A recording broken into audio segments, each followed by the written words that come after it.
Hello everyone, finally I got iQOO Neo 10. So in this video I'm going to sharing short unboxing and short review and give my first impression. So first of first, starting with the unboxing. In the box you can get one soft case, one SIM ejector tool, Type C to Type C USB cable, and our iQOO Neo 10. This is a orange color, but this smartphone also available black and white color.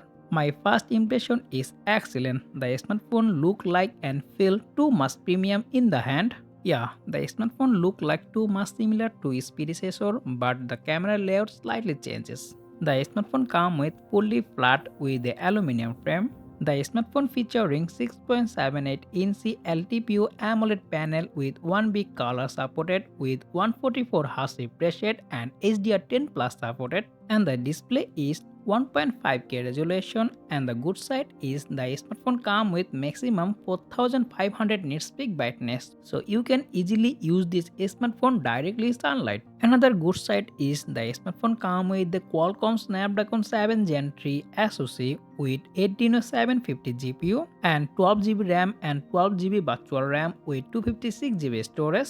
And the smartphone also comes with Q2 chipset to increase the gaming performance. And the smartphone running Origin OS 5 with Android 15. The smartphone comes with a dual camera setup, 50 megapixel main sensor and 8 megapixel ultra wide, and the front is come with a single 16 megapixel selfie camera. And I'm also making this smartphone dedicated camera review, so make sure to subscribe and press the bell icon. Don't miss this video. Another great features, the smartphone comes with a massive 6100 mAh battery with 120 watt adapter. So just 15 minutes you can charge 50% on your smartphone. So that pretty much for this smartphone short unboxing and review. Full review coming very soon. So make sure to subscribe and press the bell icon. Okay, that pretty much for today video. If you found this video informative, make sure to subscribe and press the bell icon, and I will be catch you next one. Take care. Allah Hafiz.